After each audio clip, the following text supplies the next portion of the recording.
Thank you, Seth. Everyone ready? Good. Good evening, everybody. It is April 4th, and this is the Select Board's meeting. It's a little bit after 6:30, and I'd like to call the meeting to order and have an acceptance of the agenda. Second by Mr. Goodrich, all in favor? Aye. Aye, it's unanimous, 4-0. Ms. Curran unfortunately will not be here this evening, so it'll just be the four of us. And, we have Secretary, are there any walk-ins this evening? One walk-in? Yes, sir? Come on up and give your name and address, please. Sure. Stan? Right on. Thank you. My name is Francis Stacy. I live at 89 Hathaway Road in Scituate. Realizing it's not on the agenda tonight, but I just wanted to voice my opposition to the outdoor parking, particularly at the galley. And I guess that's about it. Okay, is there a reason why? From what I understand, it was a good idea during COVID. But COVID's been over. I think they had it last year. It ties up, I don't know, 2 or 3 parking spaces during the height of the summer. And COVID is over. Great, Thank you. thank you for your input. Great. Before we go any further, I'd just like to read the statement. Scituate Select Board is committed to providing an environment of respect during meetings. We ask all members to interact in a polite manner, even when there's disagreement. We value the participation of our community, and we want all participants, including marginalized and minoritized communities, to feel welcome and respected. We ask our community members and all who participate to commit to these standards to support and respect our community. Thank you. And next topic, or the next item, is going to be the report from the town administrator. Good evening, welcome to April, 1 week to town meeting. We'll start with our water updates. The reservoirs at +5, that's up from 0.25 of last week. Tack Factory Ponds at +4, it's actually down slightly from +5. Average daily demand was down to 1.077 million gallons per day, down from the 1.142. But that previous week, obviously that was influenced by the fire in Midas, so that was a lot of water going through the pipe. Rainfall was 1.1 inches over the last 7 days. The water department is flushing Manhill Road towards the waterfront and surrounding side streets, Hadley Road towards Egypt Beach, Noble Ave and the surrounding streets. If you go by the water treatment plant, you'll see Celco, one of our contractors, went out there this time to install the piping to connect to the green sand filters. That is the manganese filters that we'll be using this summer to help with the brown water issues. So that's a good thing to see them out there. Excuse me, and we're hoping to have that up and running again by the height of the summer season to take that brown water that's coming through the water treatment plant. How far is that pipe going? It goes from the front of the plant back around to the building next to it. That's where the. So it's not going down. Not going down through it, no. That's the other project that you awarded the contract for. I don't have a start date on that at this point. Timely announcement, this Saturday, the annual recreation Easter egg hunt at Widows Walk Golf Course. 9:30 to 10:30, children ages 3 to 6. And word on the grapevine is that there will be a special visitor for children, so it's a great event. Recreation does a great job, so come on down and do the Easter egg hunt on Sunday. If you've driven down Ann Vinyl, you saw that the DPW has started the work on the sidewalk replacement on Ann Vinyl. It starts to have the school, runs up to and just past the Captain Pierce intersection. This is a replacement of the existing sidewalk, which is in tough shape. New granite curbing, and then we'll put a new base coat on the sidewalk. The gas company, as you know, is going to be replacing the gas line and the laterals. After they're done, we'll then do the top coat on the sidewalk, and then the gas company will do the road itself. So it's going to be a huge improvement up there. You saw all the granite. I couldn't understand why the granite was in the parking lot the last time I drove by. But that's going to be a nice project, and it'll take a couple weeks at least, if not a month and a half or so to get done. But big improvement up there. Scituate is again partnered with the Great American Rain Barrel Company to provide rain barrels to residents at a discounted price. $89 for a painted barrel, $84 for an unpainted barrel, and $80 for a terracotta barrel. Over the last 2 years, Scituate residents have purchased more than 300 rain barrels for this promotional event. Orders must be received by April 30th, and the pickup will be May 13th at the transfer station. Details are available on the town website. Another project that will be starting up very shortly will be the Central Field Baseball Project. There'll be a renovation of the existing baseball field and the installation of a new softball field. We are expecting fencing to go up, if not this week, next week, and get starting on that. This is a CPA project, CPC project, and the work will continue until late spring, early summer, depending on when they get started on that project. The Veterans Advisory Council will be holding their public meeting on April 12th at 6 p.m. at the Senior Center to discuss the proposed Lieutenant J.G. John P. Connors Memorial Project. John was a Scituate native who was killed in action in Panama at age 25. The proposal is to construct a memorial in the town common to honor John and all veterans who've lost their lives in service to their country. The Veterans Advisory Council, at the behest of this board, will be holding that meeting for residents to come in to see it and weigh in on the proposed project. Back to Widows Walk. Widows Walk is closed for walkers, it is open for golfers. WidowsWalkGolf.com to make your tee times. I'm talking to Ian, the course is in very good shape, so I think it's gonna be crowded. Get out there, get your tee times early. You can down the Widows Walk and play some golf. Town meeting, week from yesterday, May 10th, 7 o'clock, Scituate High School. 8 articles in the special, 17 on the annual budget, sorry, what did I say? Yeah, I don't wanna push it out another month, it's April. Yeah. It's April, next week. Budget, capital budget, and our enterprise accounts, so as Kathy signed up front says, be there or be unheard. Division Marine Fisheries, the clam flats in North to South River are still closed. I did send the board a letter that Marshfield has authored that we'll be asked to sign on to, just asking Rockland for a little more information, maybe a little more testing. Keep an eye on the town website for when those will be open, or the Division Marine Fisheries website. And then the last thing that I mentioned yesterday, just want to put on people's radar. On Wednesday, March 29th, the Boston Globe had an article that 2 people have brought suit in the Commonwealth of Massachusetts to lift the whistle bands at commuter rail pedestrian crossings and require that horns be sounded at these locations. Should that lawsuit be successful, it would have a big impact in Scituate. We have several rail crossings and pedestrian crossings that they would be required to blow the horn. So we'll be keeping an eye on that. We actually just filed the paperwork to renew our quiet zones with Cohasset, Hingham, and Weymouth within the past 12 months. So I think it's gonna take a little while for that case to work its way through the court system, but I did want people to be aware that it is out there and it could have a big impact if it is successful. That's what I have to say. Thanks, Jim. Any questions for me? No? I just want to add a couple of things. One, first one is that the moderators meeting is tomorrow at Town Hall at 4 o'clock. If you have any questions on the warrant, the moderator will be there to go over the format of the meeting and to answer any questions on that. Again, a week from yesterday, so next Monday is the annual town meeting at 7 o'clock at the high school gym. And the last one I want to mention is that we had town council in here probably a month ago probably, and they advised us that it's our responsibility to get a replacement for the school committee resignated position. And we have started the process of that. We posted, Lorraine posted the opportunity in all the right channels, and you have until this Friday to apply for that position. And then at our next select board meeting, which is April 25th, we'll be appointing that position.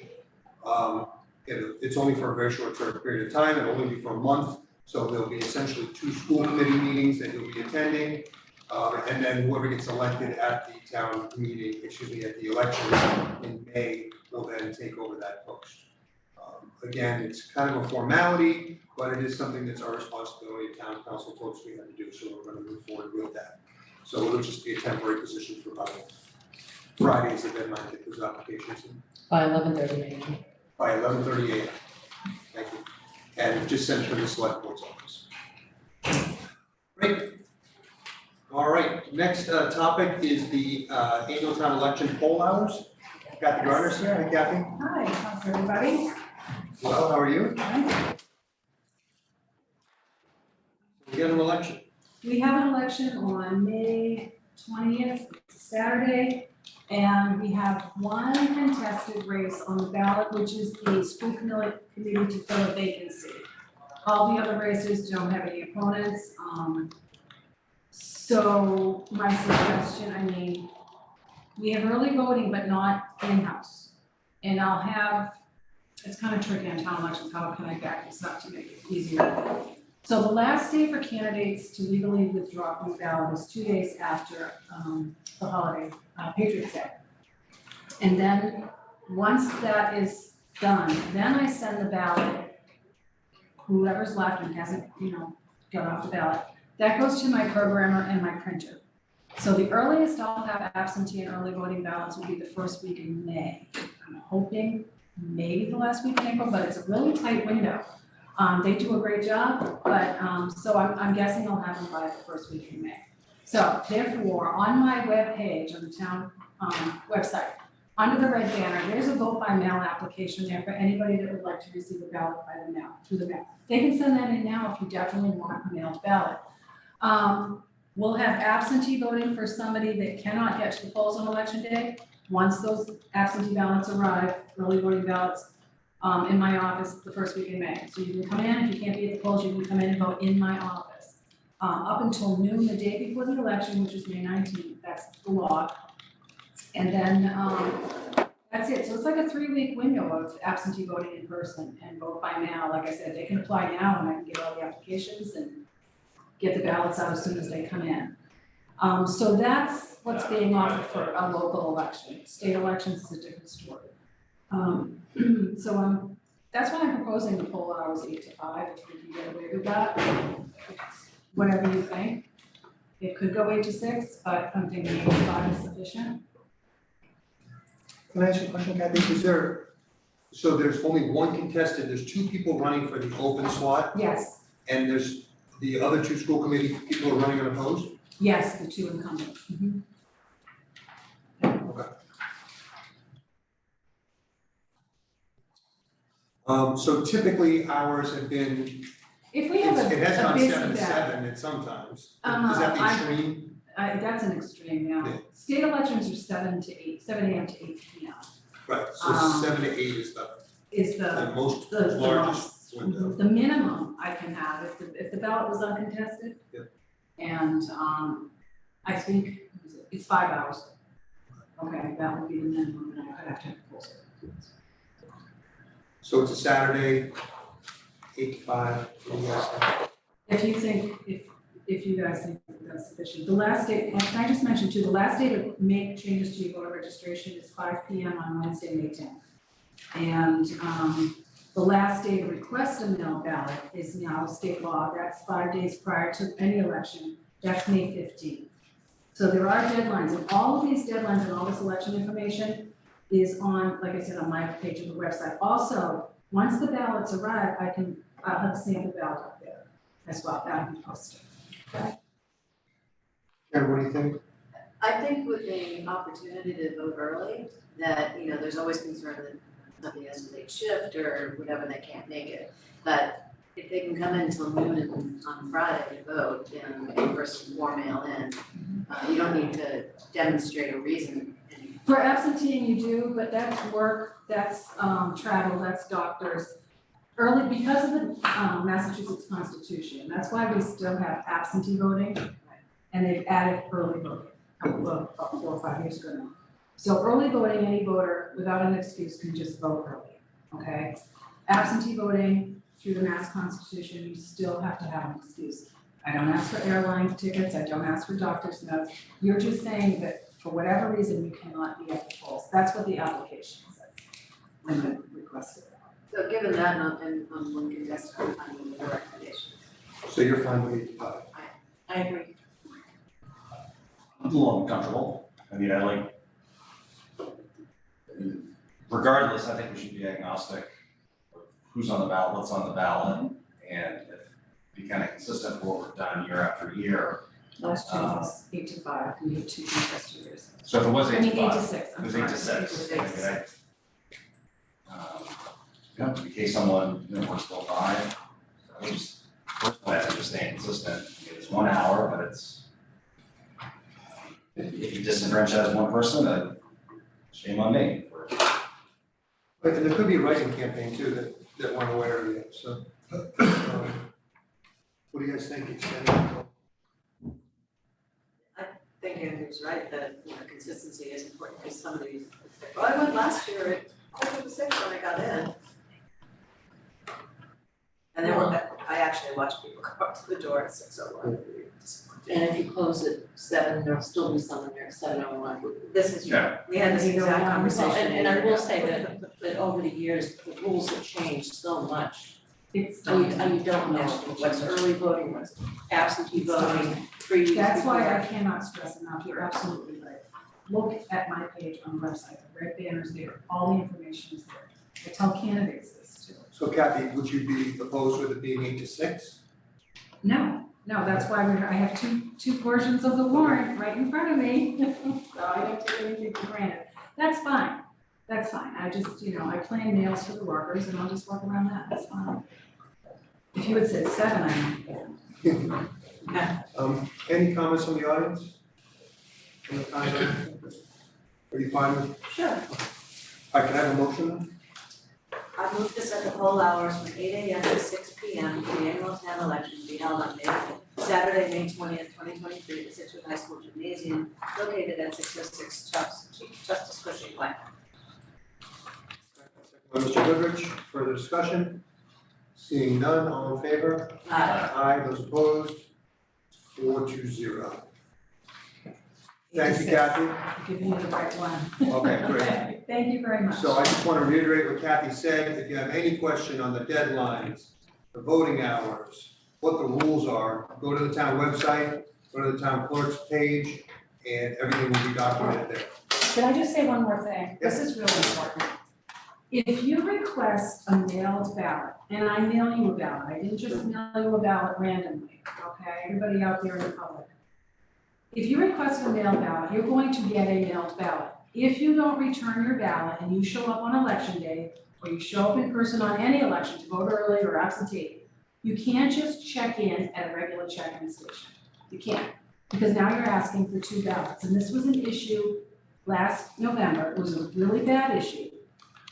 And does it mean that you can't vote? No, but it means that now you're stalling yourself. It's not gonna be an easy fix. And so we have to go to the early voting list and put VIP that you're voting in person, and one of the election officers have to sign that.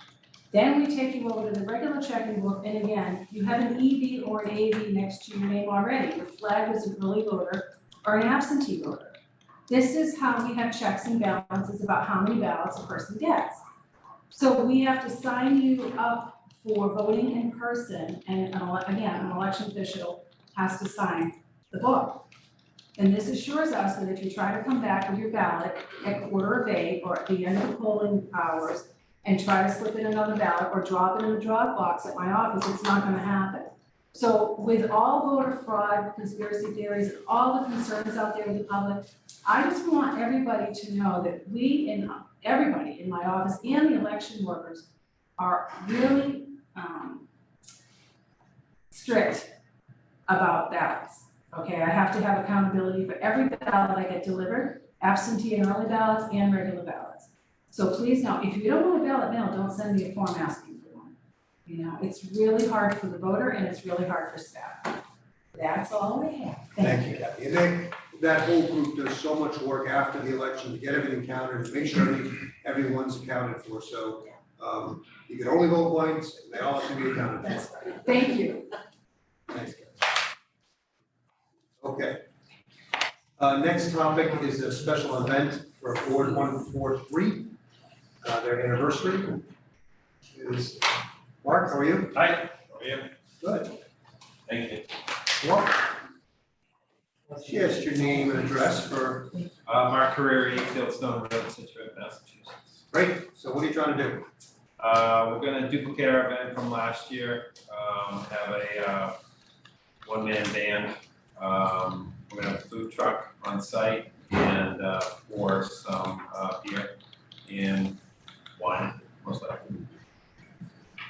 Where are you gonna do it? Right outside? Oh, yeah, right outside Take a our. couple of spaces.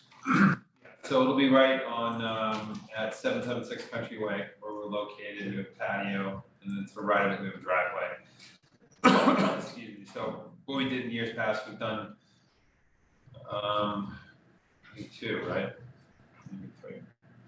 We rope off the area, so there's really just one way in and out, so we can control the crowd. And just enjoy the day. Great. And where's the band? Inside or? It'll be outside, right in front of the shop. Probably to the left, Yeah, it'll be acoustic, guitar, vocals. Any questions? Mark? You've got a track record and people enjoy it and Yeah, it's got fun. all that parking across the street, so it's Yeah. a great event, congratulations. Thank you. Yeah, good. No issues last year? None. No? Do you have a rain date? No, we've been Rain or waiting. shine? We're Okay, going. good. Right, so again, that's, so that's May 20th, Yes. which happens to be election day, so Oh, go vote. We'll vote, then we'll go. And then Yeah, swing over, didn't realize that. Red and white to bunting. Ward 143. Great, can I have so we want a special event permit, a one-day one mall license, and then outdoor entertainment? Would you like them all at once? Sure. Move to approve a special event permit for Board 143 anniversary event on May 20th, 2023 from 2 until 6 p.m. And move to approve a one-day wine and malt beverages license for Board 143 anniversary event on May 20th, 2023 from 2 to 6 p.m. And move to approve an outdoor entertainment license for Board 143 anniversary event on May 20th, 2023 to 6 p.m. Second by Ms. Conley. Roy, are we missing anything here? Are we missing anything here? No, it was great, Mark did a great job, put a Thank great you. package together, thank you, Mark. I've got a motion, I've got a second, any further discussion? Seeing none, all in favor? Aye, it is, those against, none, it's unanimous 4-0. Thank you for coming. Thank you very much. See you after we Much vote. appreciated. That's good. Thanks, Mark.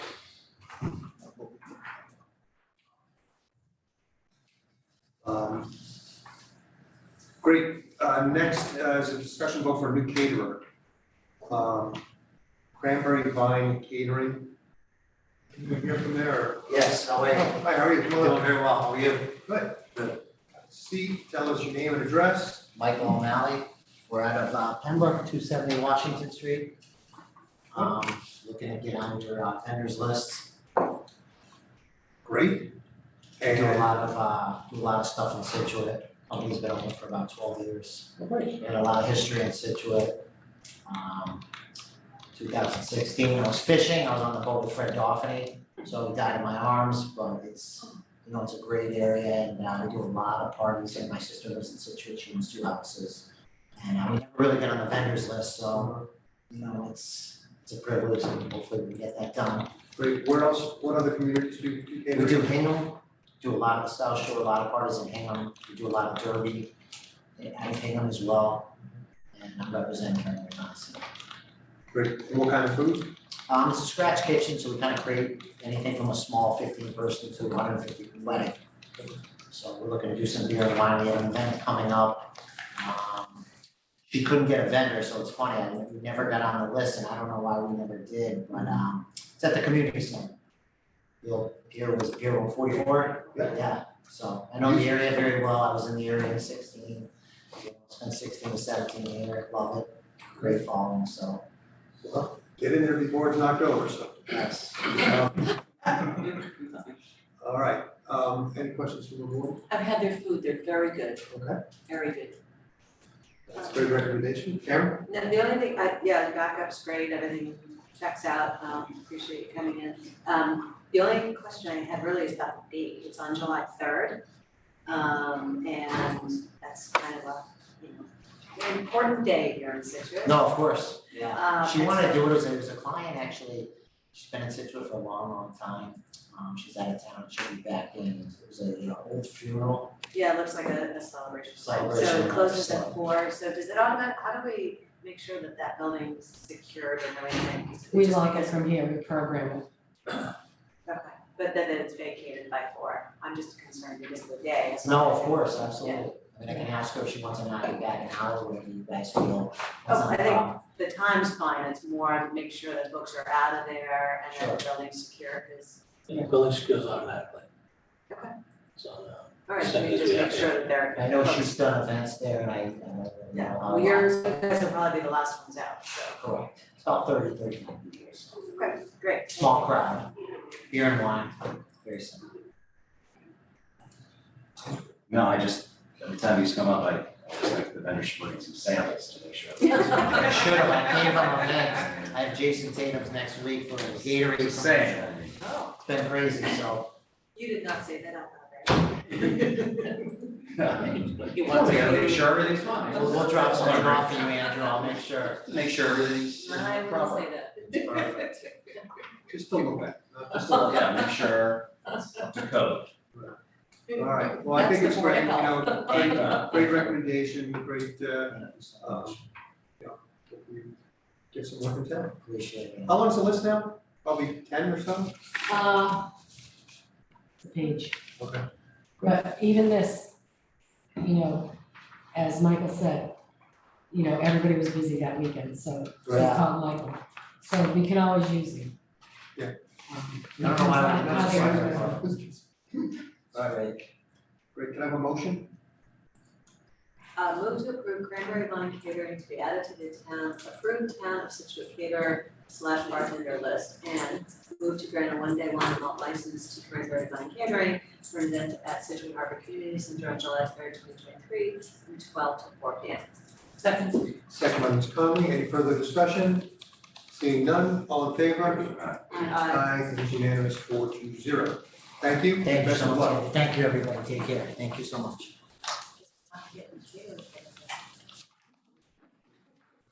All right.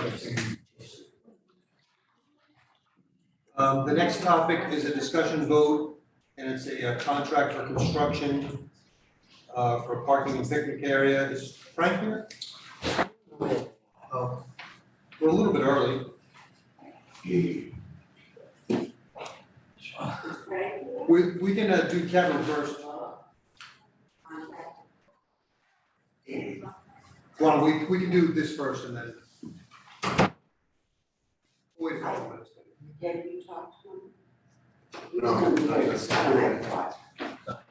All Okay. right, we'll give him a couple minutes.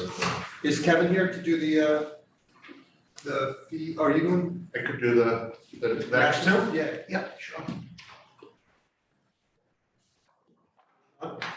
Chairman, members of the board. So we're gonna talk about mattresses, and then an easement, and then the gas line. Yes, they were asked to come back before you back, so I should talk about the corners, that's. Okay. Hi, good evening. So unfortunately, we're here to increase the rate of recycling and disposal of mattresses at the transfer station, mattresses and box springs, from $35 to $50.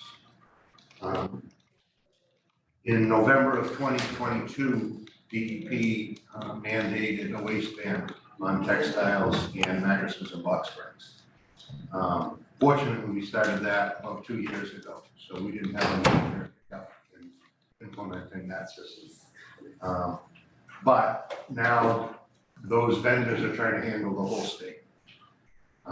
So all the municipalities are trying to deal with the same situation. So slowly I've seen the creep up from all these vendors. We did reach out to some other local vendors, and I did attach some local pricing, ranges from $45 to over $100 in mattresses. And our current vendor had basically a sliding scale. What I didn't want to get into doing was determining whether a mattress was recyclable or not, and the different grades that they had. They had 3 different prices for each one, and I wouldn't know that until that got to the facility. So by going with the $50, I cover the cost for us to handle it and the transportation to come and pick them up as well. And if there are some that they refuse to reject and they need to dispose of for $50. So that's a break, actually that's a loss if you include the pickup. So right now, we feel going to $50 will be sufficient to cover the costs of staying on the advantage. Do you have an estimate as to how many we do a year? We're doing 80 a month. 80? Oh, Yeah. I don't know if that's because we were 35, we were 10. And then when they went up to 35, we went to 35, and now we're at transportation costs as well as this breakout. So, yeah, and we see, Mattresses a month, wow. I mean, a year. Okay, any questions for Sean on the price? Well, and I think a lot of companies, mattress companies, offer to take it away for you, so, Goodbye. yeah, it's a lot. we purchased one. So more towns more vendors had more towns competing. Correct. The Which- few vendors that were Which there, would make you think that the price would go down, wouldn't it? other If than they're they, getting more business. but I don't think they thought, the space they were gonna need to handle it. Kevin and I did go down to check one of the other vendors to see if we could switch vendors. It's a small operation in an old mill building. No in building in Bedford. Fall River, in the Bedford area, and they just, they take them apart by hand, pull the metal And then out. what do they do? They recycle the metal, they try to So they take recycle them whatever apart. they get out of it, yeah, and they recycle the wood, it's a slow process, and I was showing some of them have bed bugs and miscellaneous stuff, and how they treat them, and that's why the cost goes so much. We may be in here in another couple of months, because the costs of mattresses just keep going up and up. Do you have to have a sticker to take a mattress to the Yes. dump? So we're not taking it out of town. Good question. Any questions? Karen, any? No, you answered the question I had, thank you. All right. Is it possible to make this effective Friday when they open, or is there a notice time that you'd like No, I to think give I residents? think we tend to make it right away, so. Great. Yeah. Can- So is it's closed tomorrow and Thursday? Correct. And then it's open Friday? Put it in there, that's right. So make the motion and put that date in? Yes. To that point, do you post them outside the building or outside the facility? or- We'll use a message board to set it up. Yeah. Mattress costs. And then we'll update the website as well. So that's The ones that, to your point, someone driving in there Friday. Would you like a motion? Please. Move that the select board, increase the mattress box spring disposal recycling fee from $35 to $50 effective today, April 4th, 2023. Second. Second by Ms. Conley, any further discussion? Seeing none, all in favor? Aye. Aye, it is unanimous, 4-0. Thank Thank you. The next topic for you guys is the easement on Surfside. Yeah, Repair this- the seawall. Yeah, this is a portion of seawall, did have a latch breach, during Storm Riley, that we took care of right away. I think that was at 83. 81 next door was, or is the abandoned bank-owned home. We did have the wall evaluated, FEMA agreed, so we do get 75% reimbursement on any repairs we make to this. It wouldn't be a full replacement of this wall. If you look at some of the photos, you can see the alignment as you look down the wall, that is starting to lean. One of the good things about the wall in this location is there are sheet piles driven in front of the wall, which prevent the wall from being undermined. So it's an alignment, and the keyways have broken off, which is allowing the wall to tip. So it could be a repair that could be made from the shore, not needing to be out on the beach to make the repair. It took a while to work with the bank, and for them to record ownership of the property. It did change hands a few times, and now Wells Fargo has it. They did sign the easement, and we need the select board's vote of approval in order to record that at the registry of deeds. So we're looking at the second picture if you guys are looking. So we're repairing that whole section. So I see where it's tipped at the end, Look down and there, then coming towards us, it looks like it's actually broken off. that was 83. And so that whole, how big, how wide is the piece? The damage claim is 70 feet long, Okay, with up to an 8-foot repair. Looks like 83 might have been about 6 feet. Should have substantial claim damage anyways to cover costs. There was an estimate of approximately 600,000 to make the repair, including engineering. So 400 of that will be covered by 400 plus. wants to start us off? Does the homeowner pay anything? Does the owner pay anything? So this is a town seawall? It will be, the easement, will now allow the beach to be public. We do have a couple of other sections along this wall that we do maintain. So does that mean there'll be some sort of way to get to it, like a walkway or something? No, and that's one of the stipulations of the easement, that it doesn't open up your property to allow people to access that public piece of beach, which a lot of people have So what's the public concerns benefit? with. That piece of beach will become public. So let me understand this picture. This was a conversation we had, remember when we did Hummerock, when all the residents were, we don't want people on our beach. It's like, you would have to give us an easement in order for us to do the work. But no one's gonna walk in and walk down hundreds of feet to sit in front of your house. You actually can get to this location, it's, I think, 3 houses down from the berm, so you can go up on the berm and walk back down here.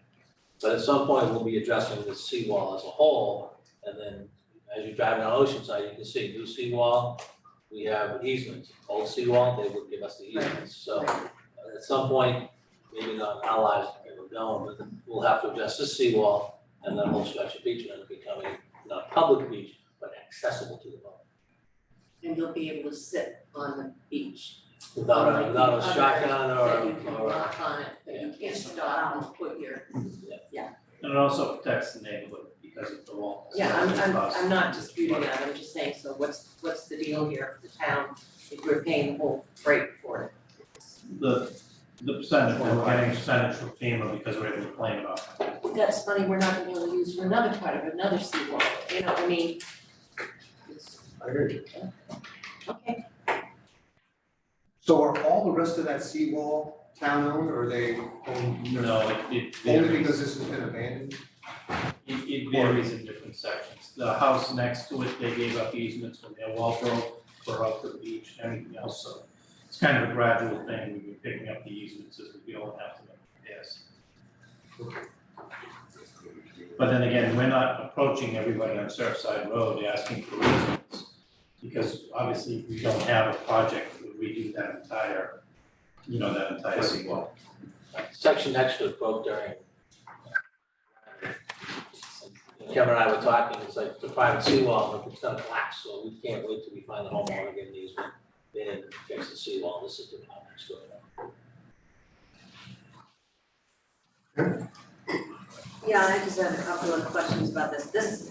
This particular, Kevin's absolutely right, that there's beyond it very vulnerable, low-lying houses that are at risk if this isn't repaired.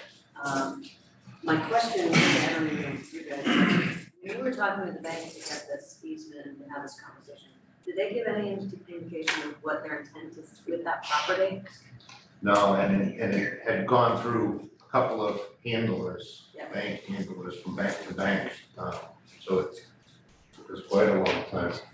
Nancy included was trying to find resources to discuss. I know there are other issues with repairs on damaged homes. Well, that's my question for Jim, is at what point do we get to start having a conversation about condemning that property? Because it's gonna, we had a good winter this winter, but Yeah, I mean, the previous bylaw basically constituted the taking of that property because it had been more than 4 years since the storm damage, so under the bylaw, you couldn't do anything with it.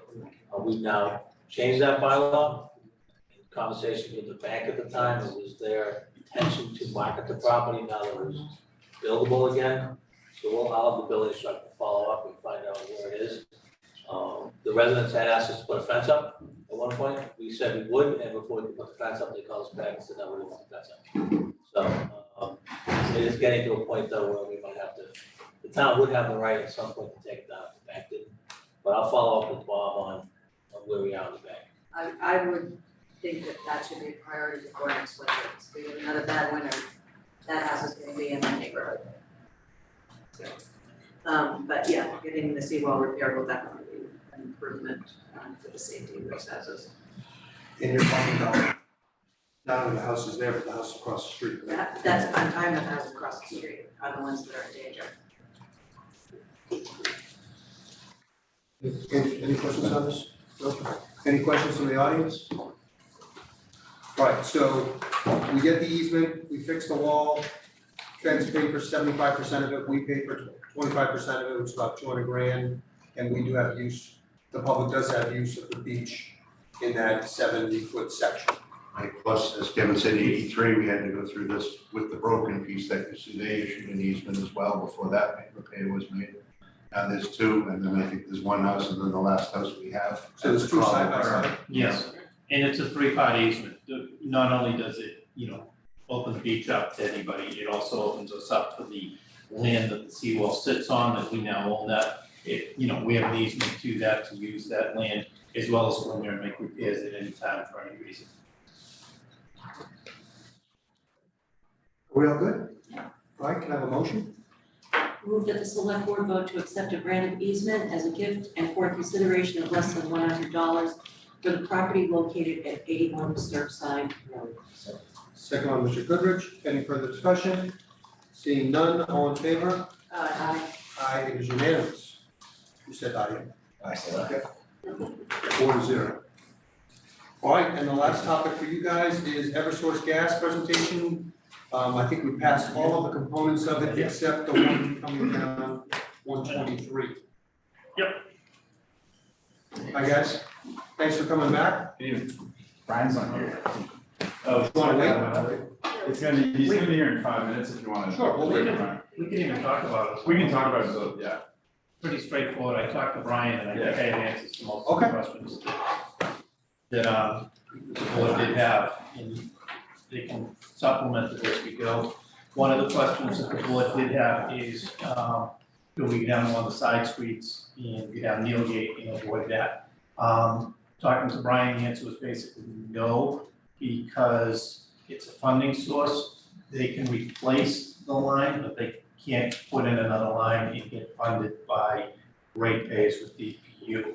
Also, the fact is that line, because it's a cast line, that line would have to be replaced 2 years later because it's reached the end of its useful lifespan. So that was the big reason, the big thing that he said he couldn't just switch the line and run it down the gate and avoid that whole thing, because he would have to come back and do it. Correct on that one? That's Did I right. know on that one? Yeah, there's no gas currently on Neilgate, so we have to run a line there, so, and that's why. And it'd be an expansion to the system, it wouldn't be a simple. Which ultimately falls on the ratepayers, not only in Scituate, but across our entire territory, which fundamentally, we can't go to the state and say this is something we can do. If we have a solution to replace an existing line that needs to be replaced in 2 years. Yeah, I get that part of it, but you would, by expanding it down Neilgate, you would get customers, just like you're doing in some of the other sections. If they wanted to venture into adding service, but that's not a definite, it's not, a reason that we could go to the state and say we want to do this. It would be a possibility if the residents wanted to get together and request it, we would help them dealing with the gas company. The second question that we had, was can they add 6 crews and do the work in 3 weeks? And I was told by, Brian, basically, no, it was 1 crew, and they were gonna try to get a second crew on there because they didn't have the skilled people to do the work. Is that correct? I think in our conversations, yes, we want to make sure that we have the strongest crews on this job, and we want to make sure that that's getting done correctly, and that we have the A team on that. 6 crews, I don't think is a There's realistic. only one good crew in the whole. I was just gonna say, No, so one good crew, everyone but- else gets the B team? No, no. There is a lot of work across our entire service territory that ultimately 6 crews is not feasible for any job. Well, I know it's 6, but how about 2? 2, 2 is something we're looking into. he said that It's not a definite we can but commit he at the can't beginning. commit to it. We can't commit at the beginning of the project that. So let's see if we're going for 3 before we start combating. All right. The last one? And the last one was, could we start later? And Well, the other one is, can we keep one lane open? the gas company said, yes, they could, when we were speaking. I don't think it's gonna be feasible myself, but maybe they can. Getting around the water lines and everything else, I think it'd be tricky. I'd love to see them do 1 lane. And I haven't seen the layout yet, but if it falls on the edge of the road, maybe they can get away with the 1 lane. But that's That's your ultimately something- construction's means and methods. Exactly, and that's ultimately something they're gonna have to, once they open up the roads, to see if they can. So you have no idea where the pipe is right now?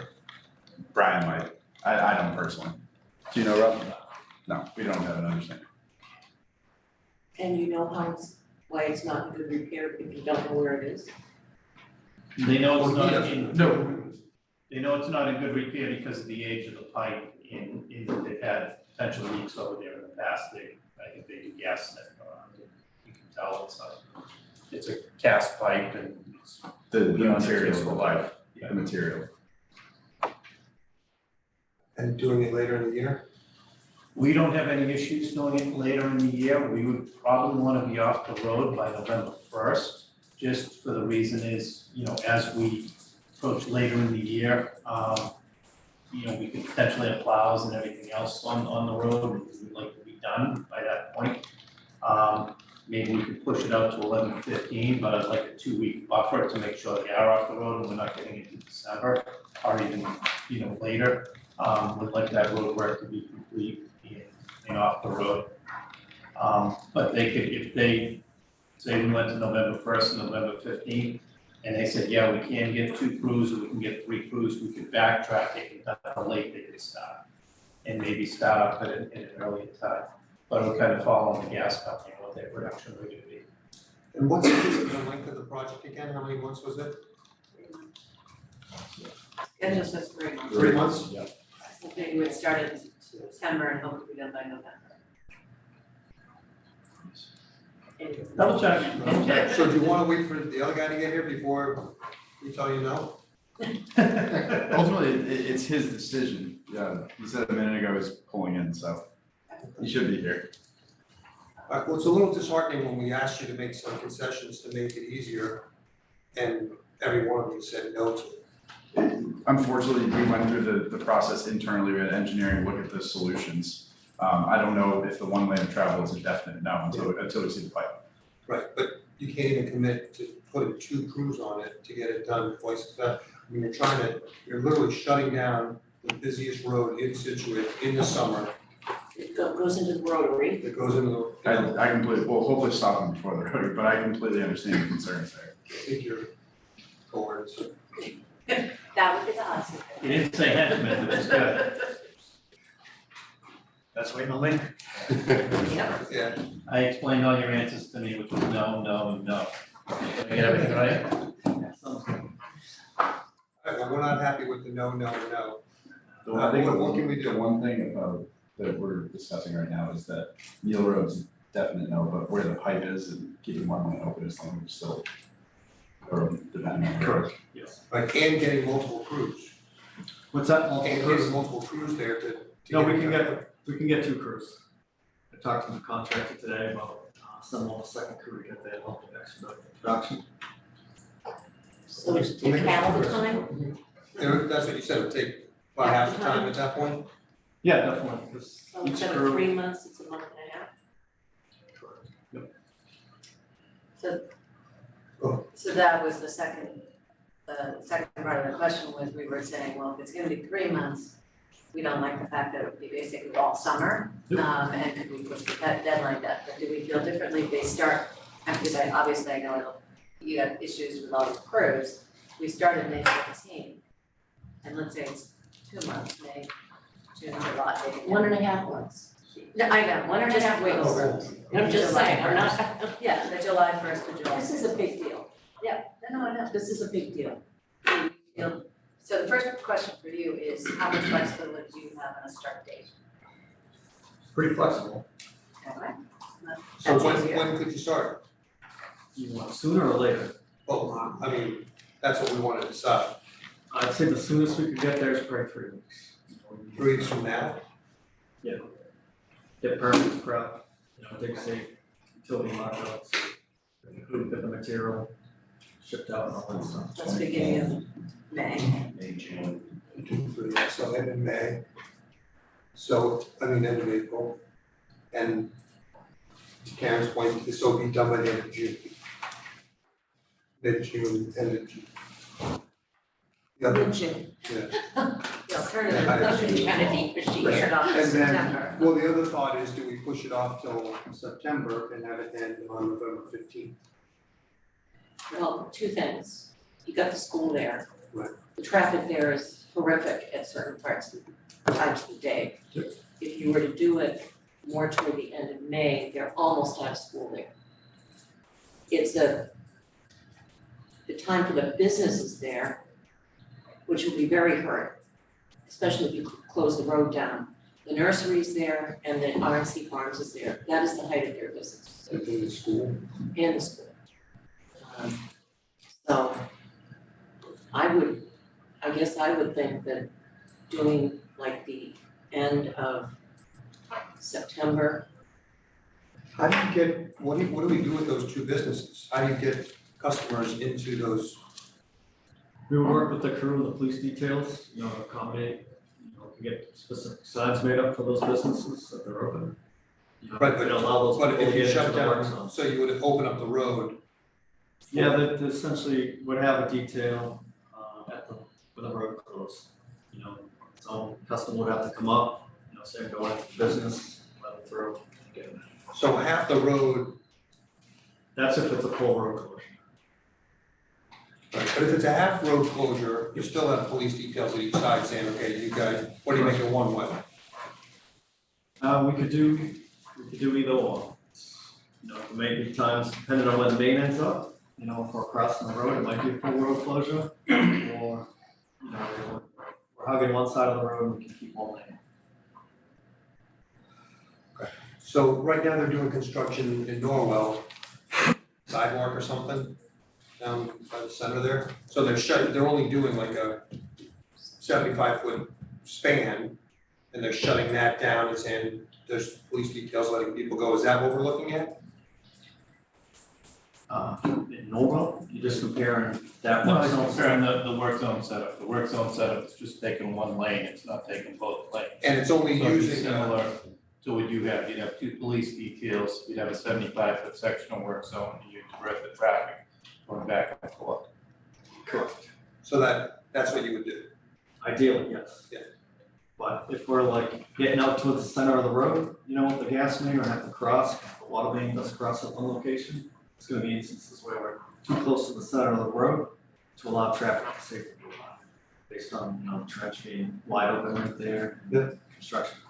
Also, if we have two crews, they're gonna be on, I assume if you did two crews, you'd start at both ends and meet in the middle?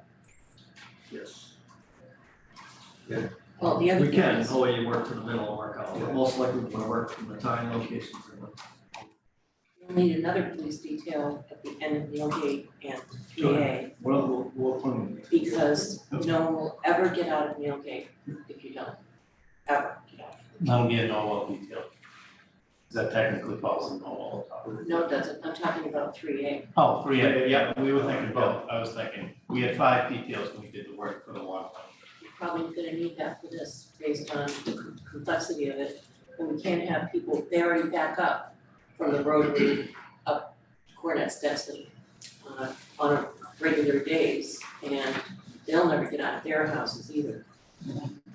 So just to add, a little bit of confusion and excitement to it, we will also be working on 3A at the same time with the water line down, probably starting in June. Are you suggesting we all move for a few months? I'm just saying, You can't.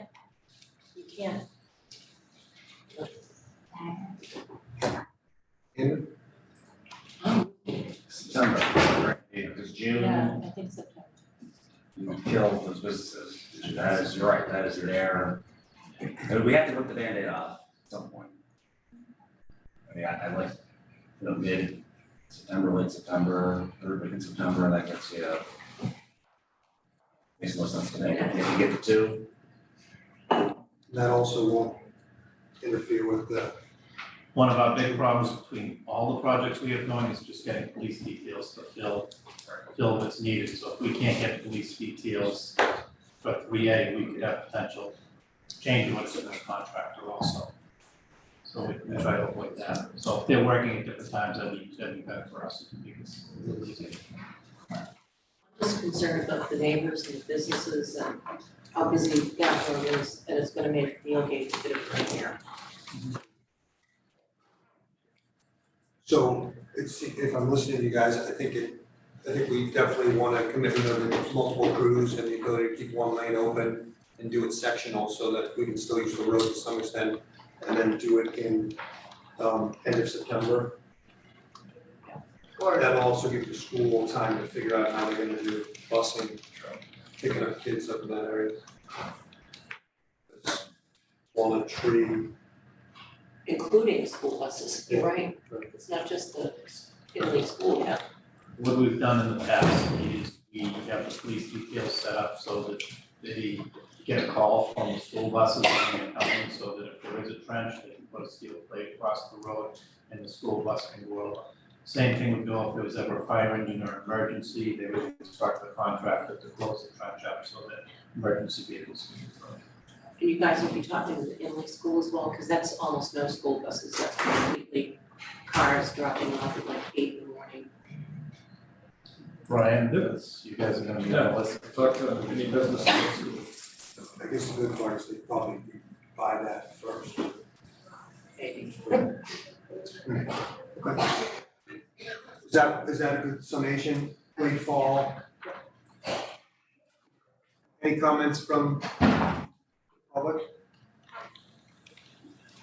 All right. Kevin, you guys have any thoughts? No, we're good, as long as we know which way everybody wants to go, we'll issue our permits accordingly. And probably put them for a start of somewhere around September first. And, Let's go, it's only gonna take, okay. Let's get it after Labor Day. So that's September, whatever day it is, 10th or something. Okay, we can do that. And did we sign an agreement with Eversource about the conditions that we just talked about? So what we'll do is we're gonna put that implicitly on our permit, that they have to follow that, or else we can rescind that permit. We're also gonna require, them to put up a bond for the cost of paving that road. So that's one of the things that they'll come up with. We've actually summed up the 3 roads that they're required to pave, so that they post the bond for us. So that, I mean, they're not going anywhere, but it just covers everything, for us, that, you know, the road will get addressed when it's all said and done. Are you guys good with that? You know, get a bond in the No, works no, right I now. don't care about the bond, I mean, the time and the crews and the traffic flow. That's fine. Works for us. That's one question. On the slides that you gave in the backup, you have a team that you are identifying. Are they all longstanding Eversource folks? The employees listed on that presentation. Yeah, so Brian, Phyllis, That's Pat, right. and. Yep. Okay. All right, great, thank you, and you'll be in communication with the board in terms of any feedback and just know we're getting into a hornet's nest here, right, with the main traffic flow into our town. Understood. All right, we need a motion. No, we're all good, we'll go forward with it, and, we just wanna keep everybody in the loop and keep everybody informed what was happening before we issued any permits, so, you know. Thank you. Thanks for making the trip. Thank you. Thanks, Sean, thanks, Kevin. Thank you. All right, we're gonna go back to the item prior to this, which is construction of access drive and parking to the David site. Frank, Penny, you wanna come up or are you good? No, that's okay. I'll sit here. Sorry, I Good, was Frank? behind, I appreciate being put No under the thing. No problem. So what do we wanna do? Essentially, we want to award a bid to complete these, payment access and parking, as well as the, 2 additional accessible picnic areas, one's at Base Lane and one's at, the Crosby Appleton location. This is a project that we tried to do, a year ago, and, we didn't have sufficient funds. Combination of getting some more funds and then working with DPW, we were able to start the Damon project with a town-approved contractor, who grubbed it out.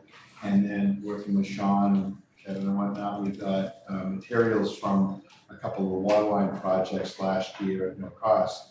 So we were able to start the, Damon project and actually get a lot of the base in. I think we probably saved $25,000 in that process, which worked out great. Frank, can you give us just layman's, what are we actually doing and where's the property? We're going down Clap, Okay, right, on the left, on Clap Road on the left, so if you come at the Grove Street, man lot intersection, you go up to just about the crest of the first hill. Yep. And it's around number 55 or 60, somewhere in there. On the left-hand side is a property called Damon. Yep. Which we acquired with CPC money years ago. and that's when we were talking about doing that swap, it never came to fruition. Right, next to Mr. Devotion's property. So when we originally did the two access and parking areas at Bates Lane and Crosby, we got fairly high bids and we made the Damon project what we call an ad alternate. And we were so close in the bids that we didn't feel comfortable taking on all of them, so we, and the Higgins McAllister, we did that. But we did not do the Damon project, because we didn't feel like we had sufficient funds if there were any overages.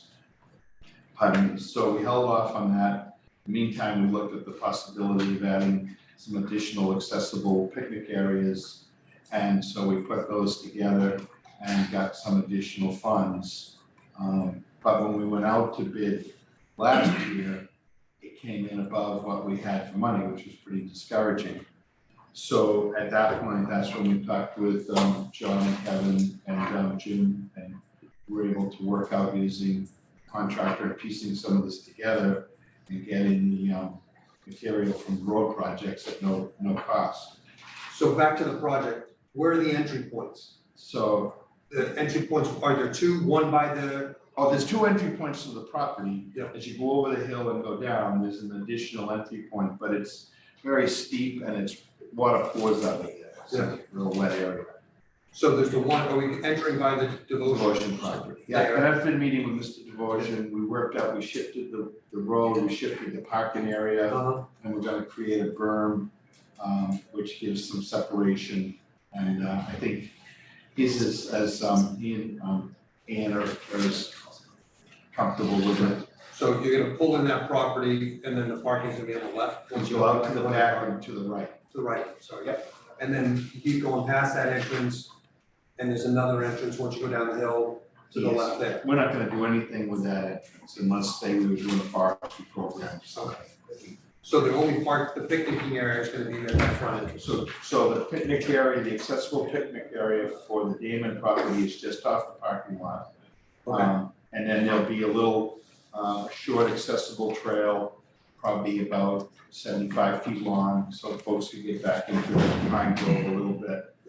And then from there, it's all trails like we have on all the other properties.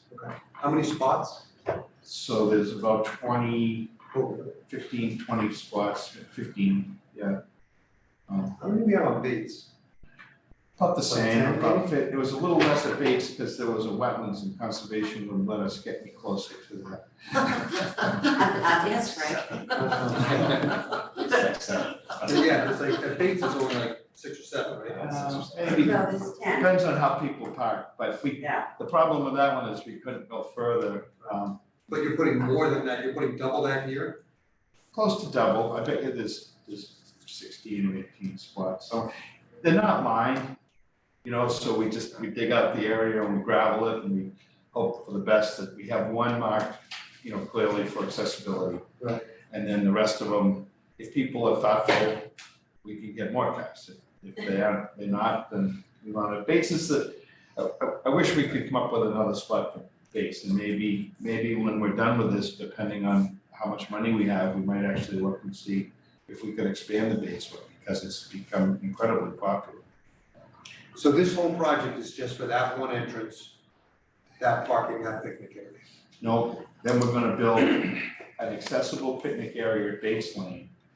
So when you park at the Bates Lane, then you head up Bates Lane, and we already made a portion of that trail accessible, so folks could go up into the Pine Grove and split in the trail.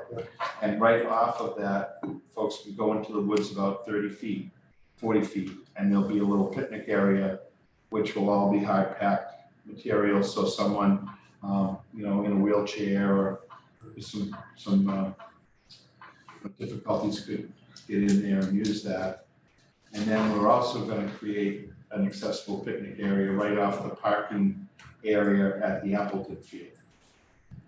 And, so families could also do the same thing there. They'll have a picnic table with the open end and a hard surface. So all those locations will have that spot available. Questions? No, just thank you for keeping at it. We've been dogging this one for a while. I know, it's been a long road and it's really a very, Again, everybody supported us every time we've gone to town meeting, you know, folks, townsfolk have been supportive of these projects, which is awesome. Yeah, I think it's great we're making progress, making more open to people, thank you. So am I gonna lose a hubcap when I go in? I mean, right now, it's the driveway, the whole thing. I don't understand how for 70,000, I mean, it's like pothole city. Which Say one? over there. Bates? Both. Bates is better because you lay down some gravel. So does this do anything to that driveway, or is it just more on the access? When It's a huge driveway. Yeah, we will be making some repairs to the Appleton access road and Bates Lane. The owner at Bates Lane has, I think, a couple of you saw the email from Dan Reynolds concerned. He's the one resident on Bates Lane and a little frustrated because he was putting effort into that. We got the same sort of feedback from the folks at Davis McAllister. What we did a couple of years ago, we got some of these road millings and we were able to use them to repair the potholes and whatnot. We didn't get to that this year, and the Appleton one especially is pretty degraded. But because we're gonna do construction work there and we're gonna bring in construction equipment, and they're gonna do some damage, they're gonna create some issues on their own doing that. We will grade that out as part of that. Yeah, that's a great.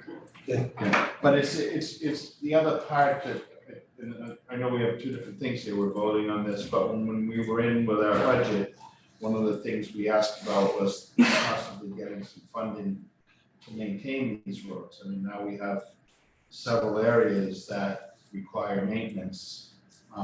That doesn't come from CPC. So we have some funds, limited funds in conservation, but they're pretty, unless somebody really does something dumb and we can fine them pretty heavily. So, Mr. Chair, did we ask for money, Jim, to add like 10,000 to the conservation budget? So No, we're just gonna keep working with Kevin when we do our road jobs and find some stuff to put out there. It's not real expensive if we get the stuff off our road job to put some material out there, fix those roads, so. We're just finagle with Kevin's budget. Well, I'm gonna harp on this yet again. Don't tell I think we should consider adding $5 to the beach sticker and call it the beach and trail sticker. So that the Conservation Commission has a reliable source of income to help maintain the trails and the parking lots that we have in conservation. So I've asked like 3 years in a row and maybe I'll get that for someday. Well, I'm gonna keep this on topic. Yeah, that's But well, Great this idea is, for- this is on topic in terms of how do we keep these right. Well, even roads- talking about fixing the roads is on topic. So, but yes, we can bring that up with the fees for the. You're gonna miss me, aren't you? He's retiring. Anyways, anything else? No, I've said what I need to say. and again, this has been, you know, working with Paul Scott, with Sean, it's been great. We met with the contractor out there. It's a husband and wife team from Hull, seemed So very. let's get to that. Yep. So they bid $67,000 and somebody had bid $198,000. Are we missing something or? So we had concerns about that. If you look at the bids, there were two people that just sort of lobbed the number out there. There were two fairly high bids. And then there were four bids that were actually fairly tight, including the contractor that did the other work for us. And they would have been the low bidder if it hadn't been the company from Hull. So Mass Pavement was the second to the lowest bidder.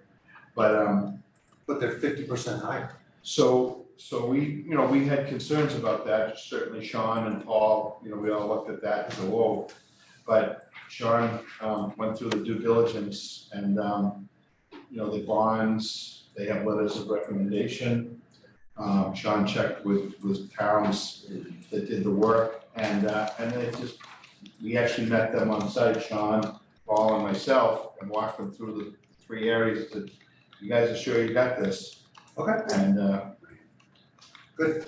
yeah, Didn't miss anything. well, They were comfortable. All right. Alright, Any other questions from the board? What's up, Karen? which one? no, Want a motion? Yes, please.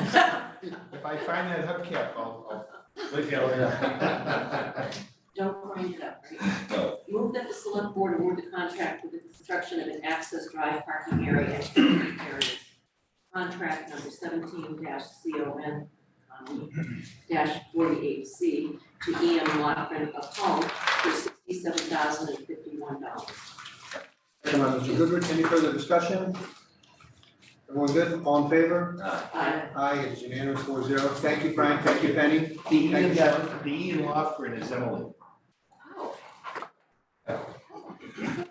Woman owned business? Yep. Excellent. All right. Thank you. Steve, come on up and then we'll get, you guys are next. Got a lot of important people here tonight. So I'm just calculating the interest that he's keeping in the business line, so he's fine with waiting. Good check. All right, Steve. You want to talk about the town pier? Yes, so I've been working with the commercial fishermen out of the town pier that have the draggers. And we came up with some changes to the town pier contract. We want to protect the fishing industry in Scituate, as it's been hard to solve this community for forever, pretty much. So we want to make sure that just boats that aren't federally permitted with a limited access permit, so they actually have to be like real commercial fishing boats to be able to use the town pier, tie up their boats in one of the slips. So that's one of the changes. The second one is the vessel length is a minimum of 44 feet and a maximum of 72 feet. And that kind of keeps in mind the size of the boats that we have down there now, and gives the ability of those boats to raft up to each other, tie up, and be able to get out and get back in, and be able to tie back off. Boats are too small, doesn't work, and if they're too big, it doesn't work. The town pier, we also want to limit to a maximum number of vessels, 10 vessels. So it would be a number of boats on one side and a number of boats on the other side, and they kind of, Feedback, yeah. yeah, piggyback and raft up to each other. During a weather event, nor'easters, the vessel owner or designee must be on site during weather events.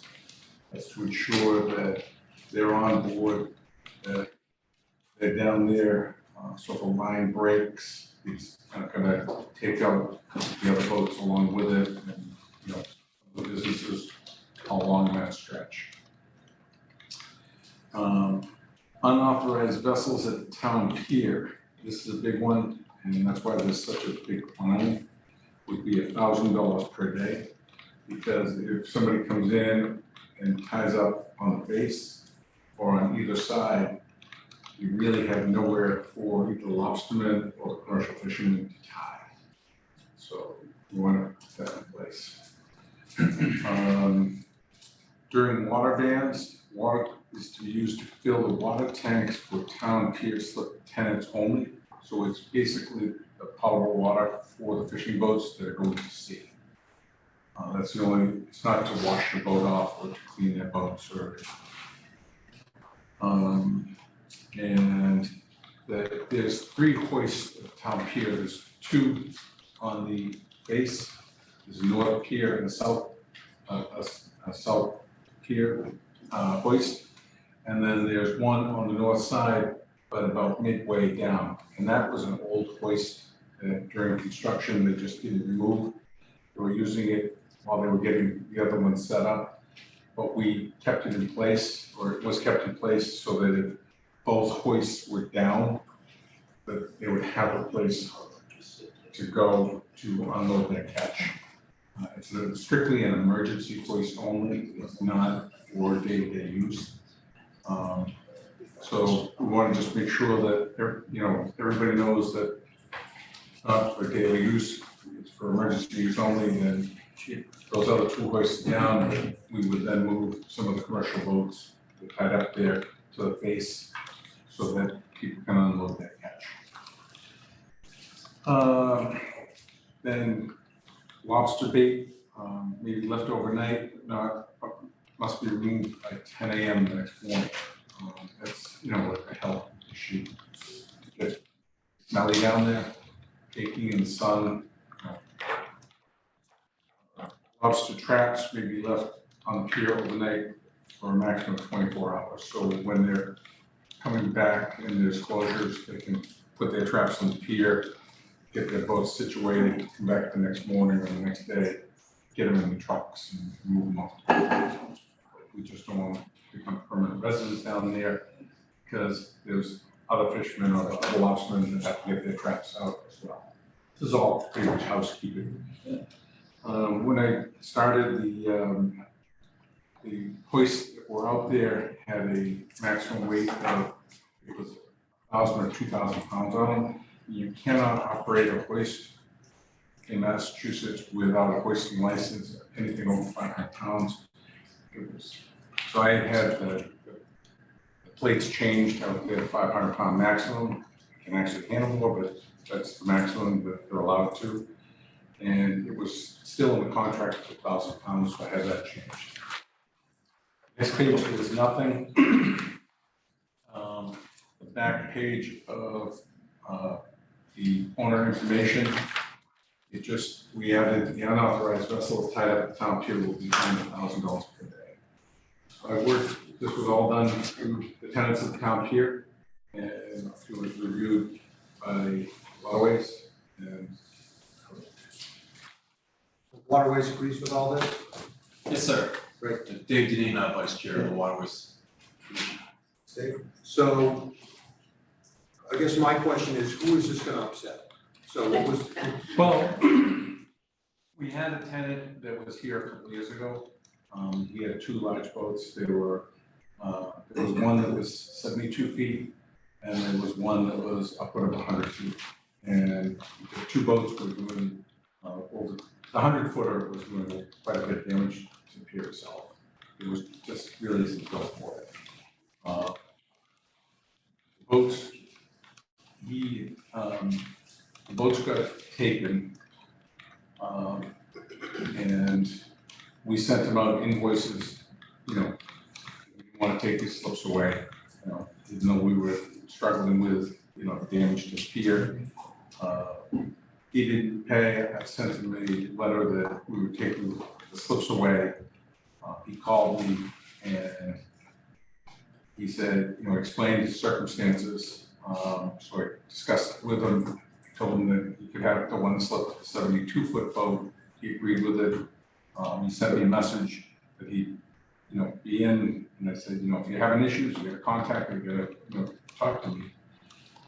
He sent me a text message that he'd be in the next few days to pay the slip, you know, slip fee, and he has not come back. And that was over. so we have over a year. only That was one, over a year ago. Alright, so the vessel, I don't think the length of the vessel is gonna be a problem with anybody. No, Alright, and 10 No. months, 90 days left over for 90 days, that seems like a long time. that's a boat, so if there's, some of the boats just don't go out, there's different closures for different types of fish, so they just tie up, so it's 90 days.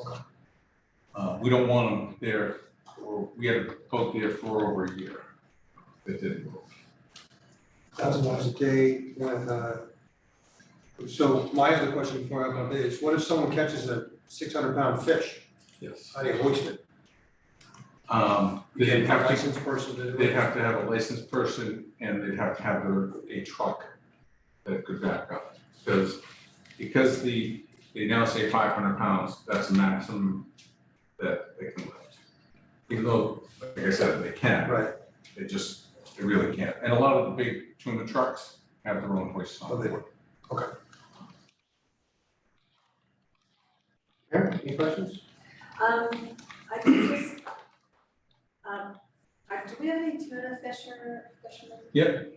'Cause I, They have access to use the hoist, but they have to pay for a load unload permit through our office, and they do that. And they so we use the don't have any hoist. tenants that are tuna. No, the tuna guys are, that's what they do, they're just tuna those times a year.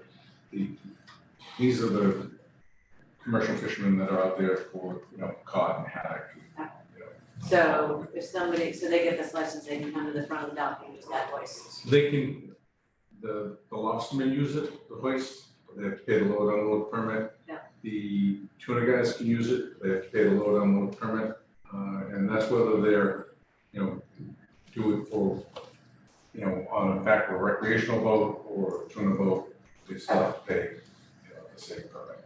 Right, and you said that Waterways were they unanimous in support? Yes, one of our associate members is Kevin Norton, who's one of the commercial fishermen, and actually, they work very, very closely with the harbor master to really pull all these regulations together, so a lot of it's really just coming from them to police themselves, but also to make sure that they're up to the times with the way the regulations are, so we're very pleased to see them, sort of step up and put these regulations out, and we went through them as a group, and very supportive of these changes. And there was discussion about, reviewing this contract, every couple of years, just to make sure it's keeping with the times, depending on how the fisheries change.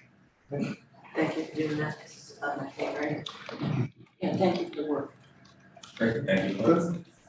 All right, guys, thank you very much. First someone will come in with something point at some point in time, but it all seems to make sense to us. So do we need a motion? Do we have Yeah. a motion? Yes.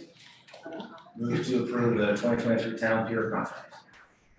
Second. Second one is Canfield, further discussion? Seeing none, all in favor? Aye, it is unanimous. Thank you very much. Thank you. Good evening. Thanks for coming. All right. Finally. That was sorry. I like the way you said finally. Yeah. We tried to go quick. Taking people way Um, back in money. It's all right there, just set that right there for now. So, Patrick, do you wanna come up and introduce everybody, or how do we wanna handle it? If it was okay with you, I was gonna ask our friends to come up. Oh, that'd be So great, they yeah. know who they were, if that's Yeah, all yeah. right. We're gonna let ourselves get set. Thank you very much. I have to give a pass to Mr. Nancy, you're gonna. I'm gonna be her guard.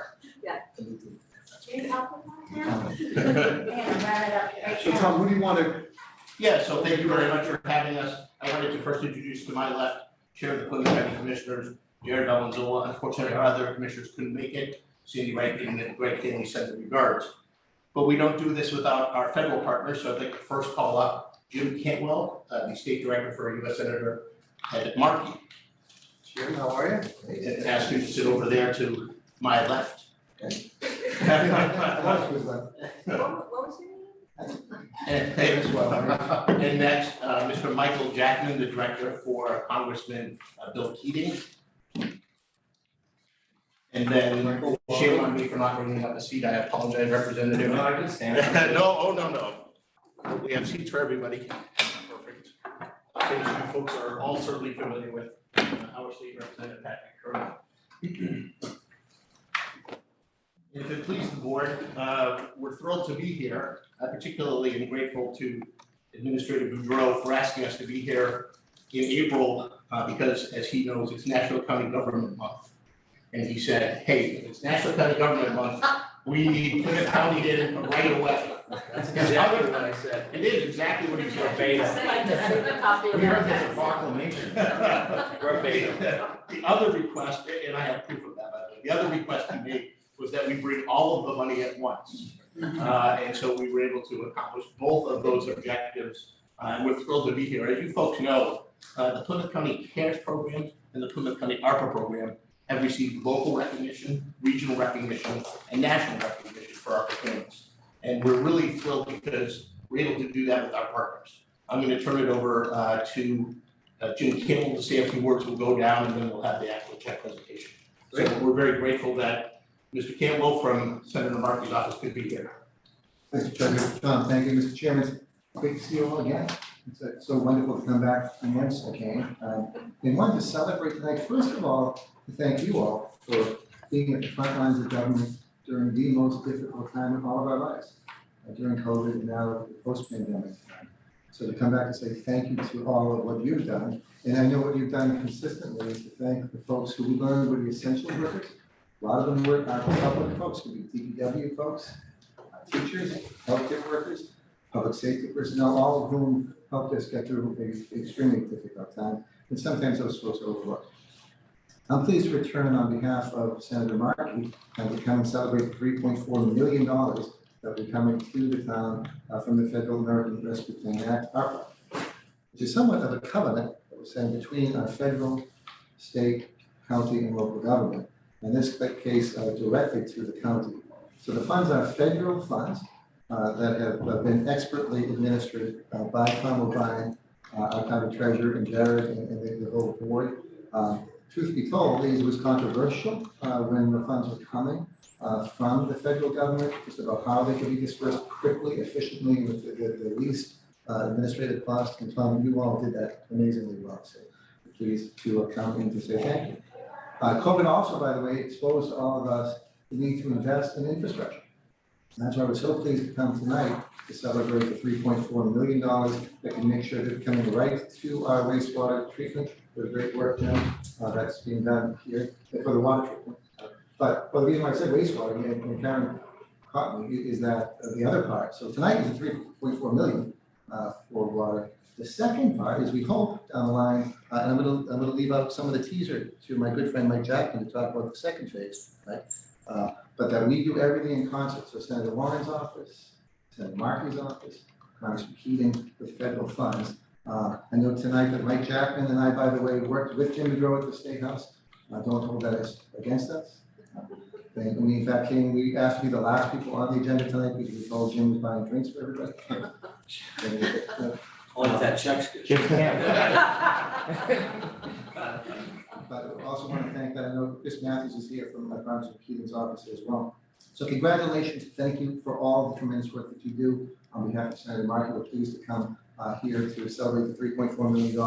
And Mr. Treasurer, I think it would be appropriate, not to steal your thunder, Michael, if you want to talk about the next funds.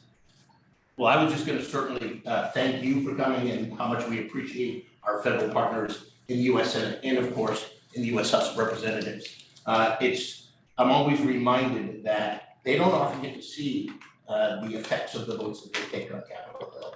And I'm reminded as we've been going around to our 27 communities that they come and they get a chance to celebrate with all of us the hard work that they've done and to see the good work that this money can do. So we're thrilled that Congressman Keating sent his director along, Mike Jackman. I know he wanted to add a few more things. Thank you, Tom, and thank you, Mr. Chairman, members of the board. Good to see you all again. Yeah, I'm glad to be here representing Congressman Keating, who couldn't be here tonight.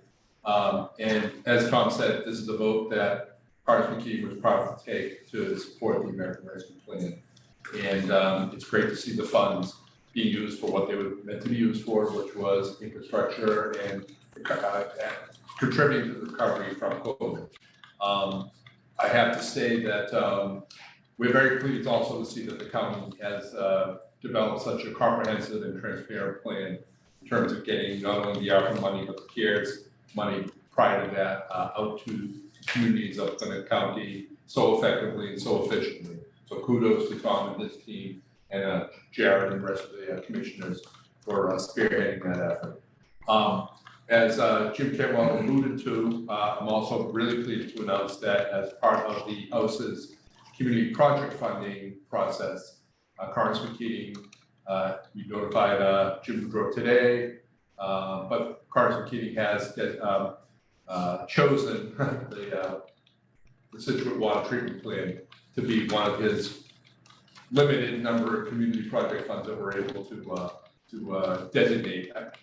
I'm trying not to say earmark, because they say not to call them earmark, but that's really what it is. It's a project that we, as an office and as a congressman representing the 9th district, recognize that this is a plan that is the 4th highest rated plan in the state and the 1st highest rated in the 9th congressional district. And Representative Kearney, Senator O'Connor were very supportive of this program. It's provided letters of support for Congressman Keating to designate this program as one of his 15 projects. And I have to say, Jim Woodrow, officially, he started advocating for this the day after we were officially changed districts. But unofficially, I think he called me like an hour after they announced the redistricting, if I'm not mistaken. He's been a very vocal and very persistent advocate for this project. So we're very pleased to be able to designate it as one of our projects, and we'll keep working with Jim and the rest of the board as we move through the process with the appropriations committee down in the House. So thank you very much. Thank you very much. So you can tell at all levels, we recognize how vital the wastewater treatment facility is here in the town of Scituate.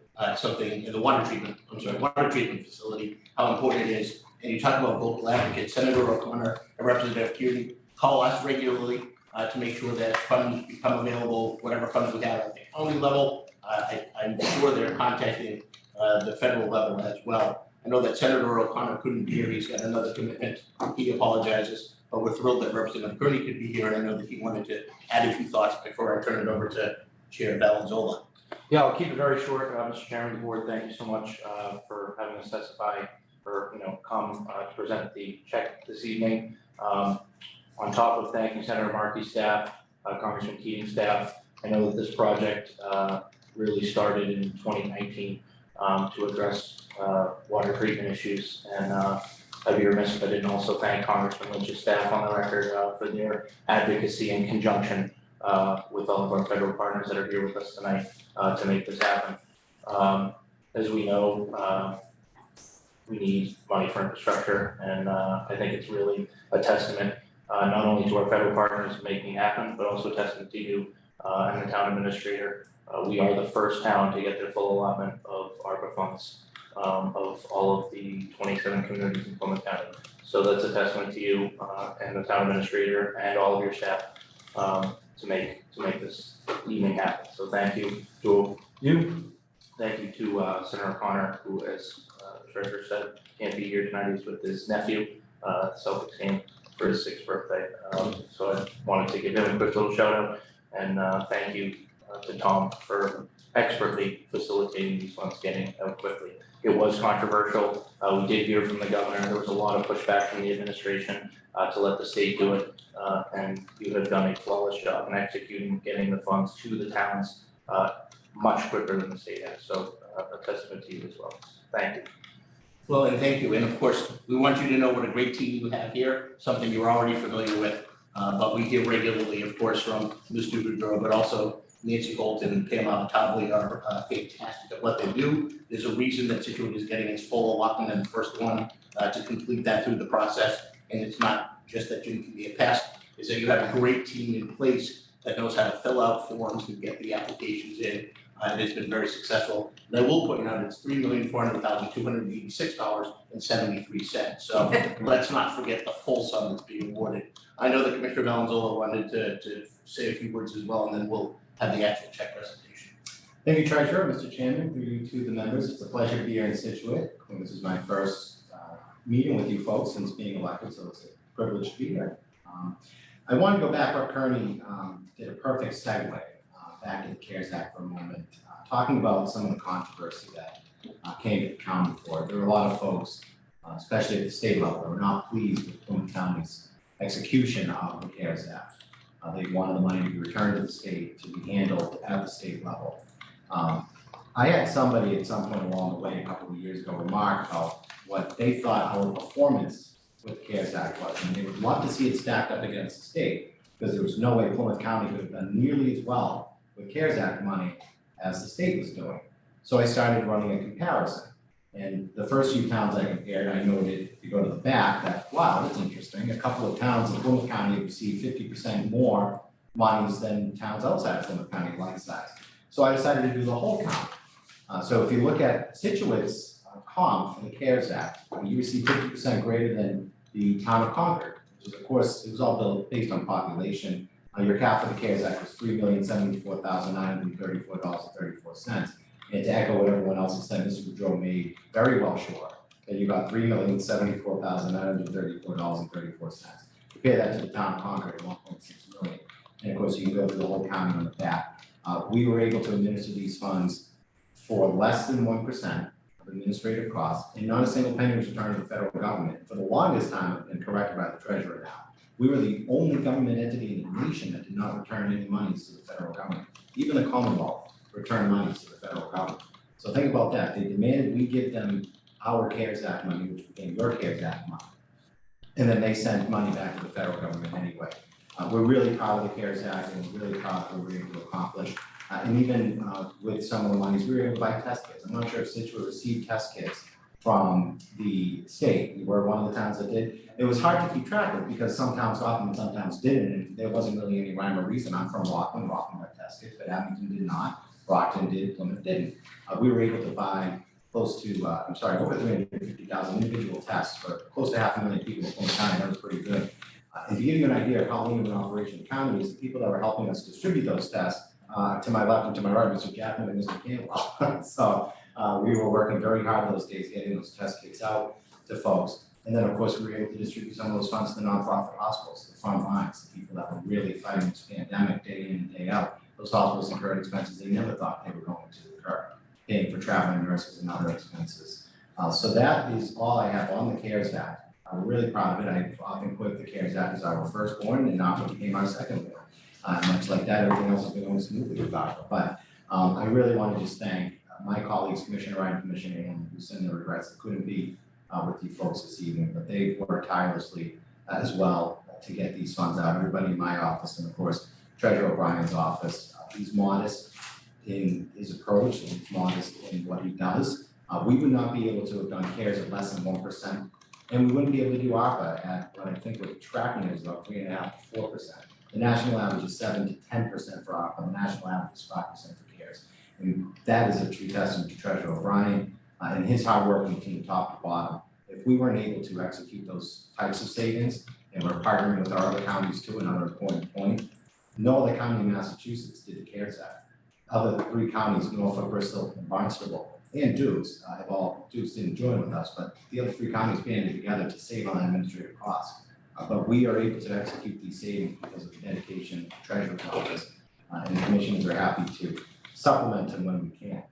We're really pleased that these funds, I know that this has been an issue that has been facing this community for many years. By way of background, I could work for your former state senator, Bob Evans, as well. So this has been an issue that has been percolating for many years in this community. So to be able to play it, I know that this is a significant number, but I know that it's a start for the road ahead for this community, for this project, and a very important project as well. And there's nothing more important than water. So I think I've said enough. If I forget anything, Treasurer O'Brien's always good at filling in the blanks. But again, I'm grateful to be here. It's great to be with Mr. Campbell, Mr. Jackman, Rep. Kearney, and certainly I know Senator O'Connor's with us here in spirit as well. And we're grateful to be able to continue to work with you folks here in Scituate. Thank you. Great. Well, first of all, I want to thank all of you for coming in. There's been a lot of thanks, but I'm gonna speak for the board real quick.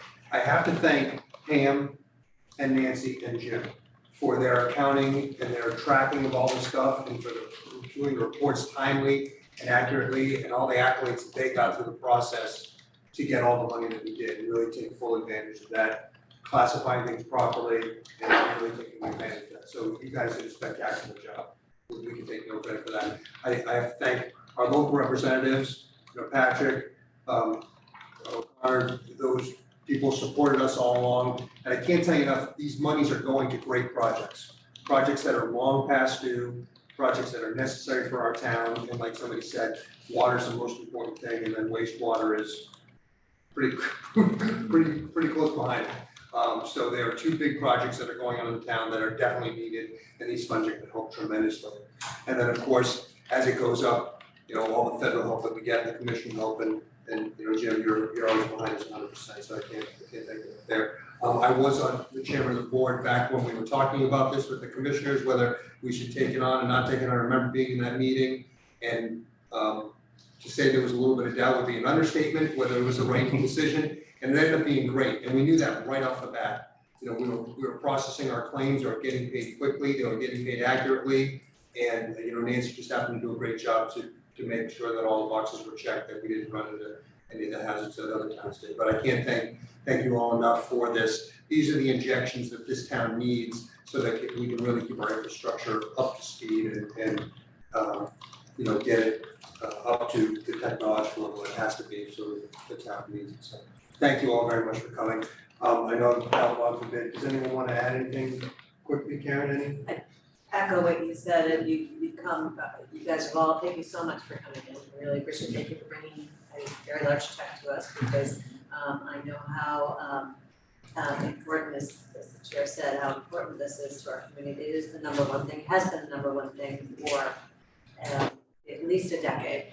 And we have a team here that has not taken their eye off the ball and made sure that you guys didn't take the eye off the ball when it came to what our priorities are. So coming through for us is really greatly appreciated, and thank you for coming down in person to have this conversation. We appreciate it. It's good to see you all. Thank you. It's all been said, so Thank you. So if it's all right, we'd love to do a quick photo behind the board there with the check that we have, and then I have the real check to hand off to. I'm gonna hand it to the chair, and then what he does with it is beyond my control. So we can all line up maybe behind the. Talking. You want to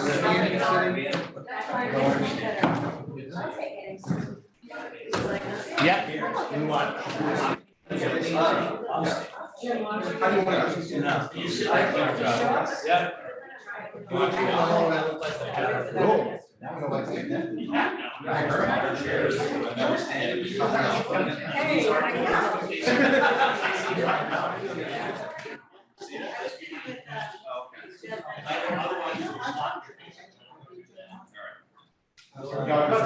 is a functional reason for the water.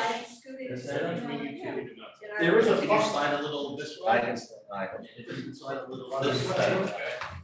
Don't block the check. Calm down. So the functional reason for this check, aside from demonstration purposes, is people, when we were using the small check for kids, were stealing our account information off. Okay, look at Jimmy, you're up first. That's actually a good idea. Jim's got backwards. So. All right, last clicks. Good. Awesome. Good And job. now hold on, we're gonna take one picture of me, you can take the big check down, I'll turn it over to the chair. And we have the actual check, which I'm kicking it The real over. thing. It's right here, yeah, we've got it covered with our finger. Only Vegas. And then I want one without me holding it. Now it's officially been delivered to the town of Scituate. Legal proof of transfer. Exactly. Is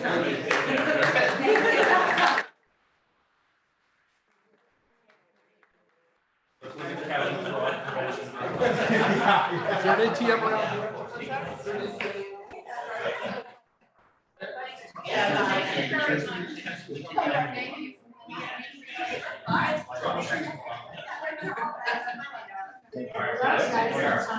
I don't know, is that big check collected by the Yes. Use it again? Oh, yeah, we do. And you can put it on the calendar. With the check. I gave it to your chair. With the check. All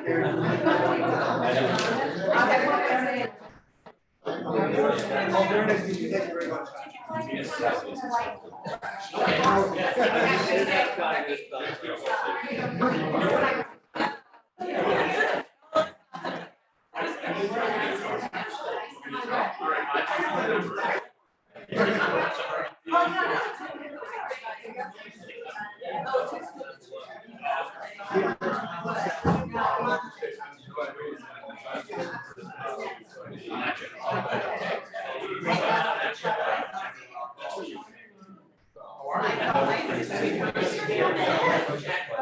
We'll put out all that signboard right now, all the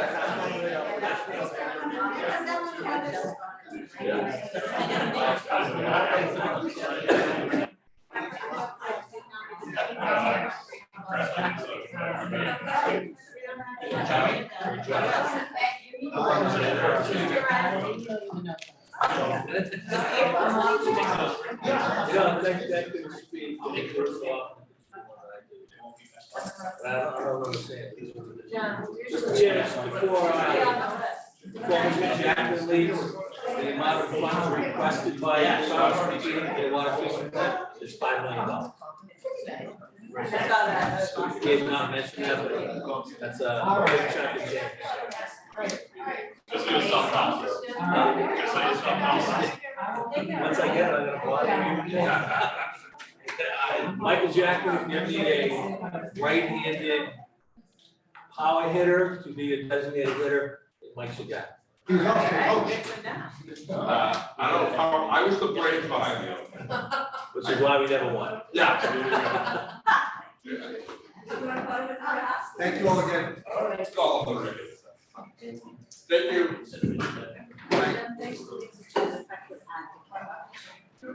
All right, Jim, next topic, for discussion is the National Grid invoice for the athletic field lights.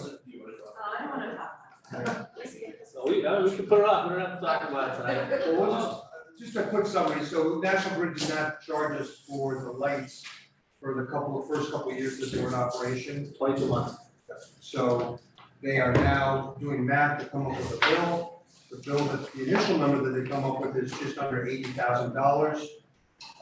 Jim is negotiating with them on the numbers and then we'll be working with the school as we discussed earlier in terms of the payment of that, but I guess this is more just an update that it's in the works. You're trying to get it narrowed down to what it should be, and then we'll figure out how we're gonna Yeah, we pay it. sent it over to National Grid, they did take off the sales tax that they were charging us, which was nice. But the gentleman that I deal with is on vacation, he's back this week.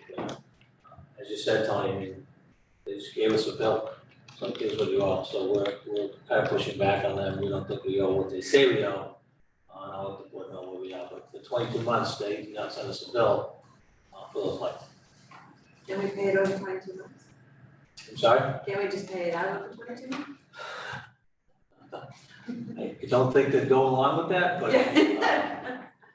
We'll check them out. Nancy and I are going through it and seeing, because it seems, given our current bills, it seems high.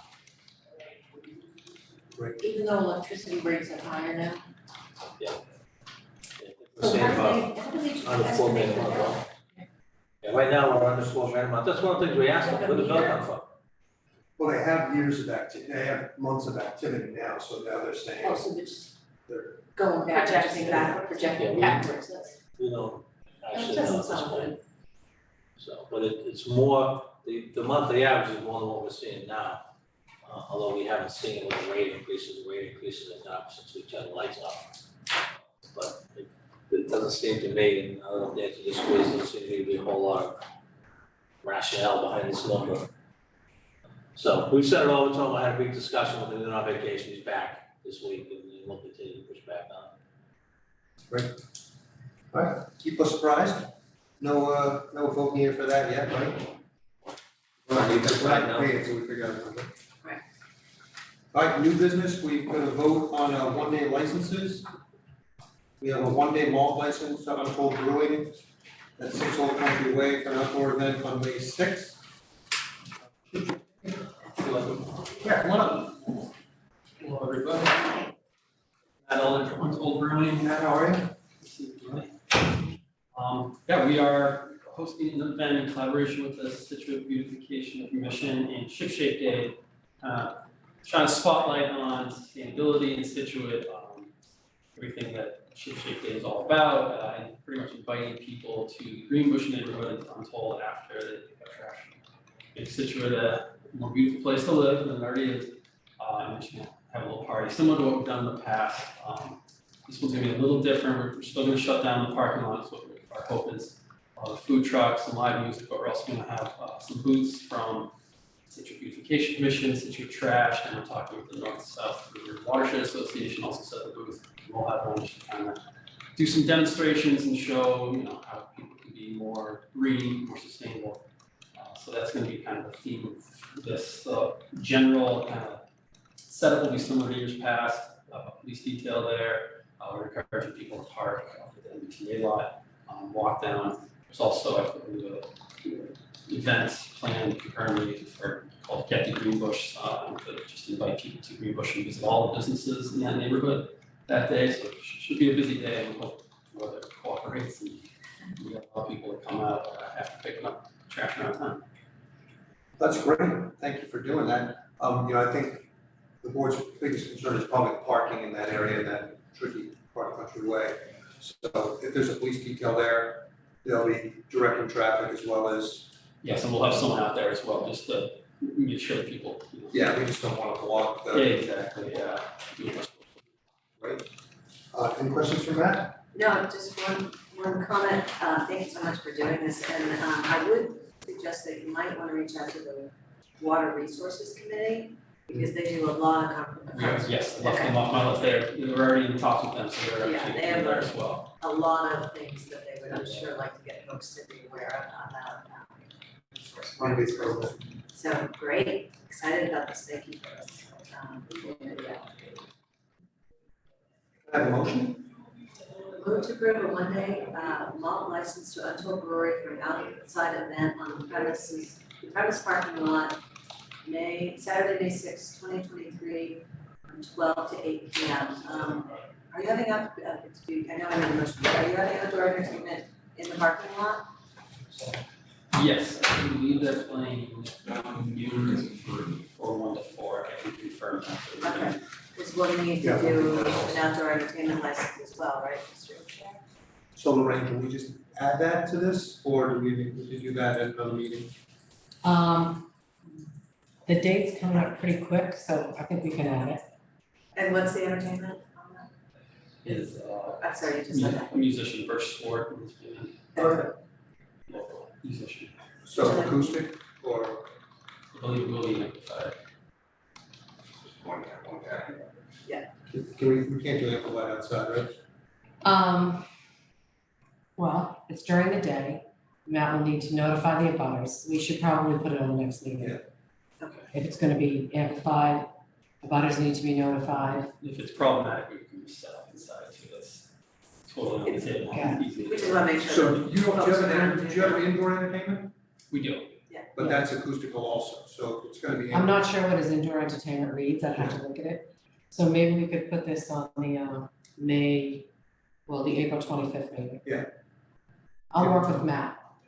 It's not that complicated, really. Okay. Easy peasy. We'll take care of it. Yeah, we'll just make sure the neighbors are all notified. And Yeah. dot the i's, cross the t's. Yeah, I'll get it. All right, so we'll just do I'll make the. motion as is. Yeah. Second by Mr. Goodrich, further discussion, seeing none, all in favor? Aye. Aye, it's unanimous. Thank you for doing it, and thank you for bringing the attention to our green initiatives. Say hi to your mother for me. Now. Say hi to your mother for me. I will, for sure. Thank you very much. Do you wanna touch the check? Right, and that. No, it's speeches. All right, motion for a one-day wine and malt license, excuse me, for Simply Good Catering, Scituate Harbor Community Building on April 29th from 6 to 10 for a private event. Move to approve a one-day wine and malt, did you read it? Okay, sorry. Move to approve a one-day wine and malt license to Simply Good Catering for an event at Scituate Harbor Community Building on Saturday, April 29th, 2023, from 6 PM to 10 PM. Second by Mr. Goodrich. Further discussion, seeing none, all in favor? Aye, it is unanimous. 4-0. Now we'll go to old business, are there any liaison reports?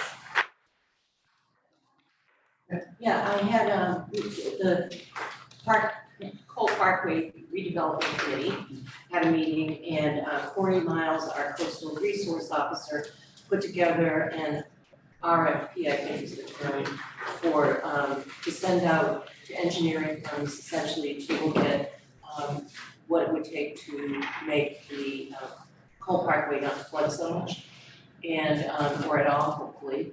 And this was being funded by a grant, so we're moving ahead with it.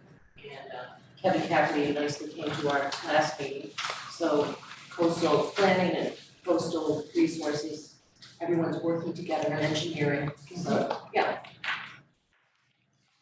I attended the school building meeting at Gates School, talking about the possibility for the elementary school. A few things that came out of that. Number one, the next few meetings that are coming up, they're looking to possibly do them either at Atherley or at Cushing, so folks can see which school will be next, but just to keep an eye out on that. And they were addressing, starting to address and talk about all the different issues like traffic and other things that folks brought up, but just so folks at home know to get more information, just take a look for those next meetings. Great. Thank you for doing that. Is that it? All right, any correspondences? Yes, please. The board received several letters in support of the CPC application for Pier 44 design and permitting. And they were all unanimously voted in their committees to support that. They include the West Cork and Ireland Sister City, Coastal Advisory, and we also got a letter from the Scituate Visitor Center outside of our packet supporting that.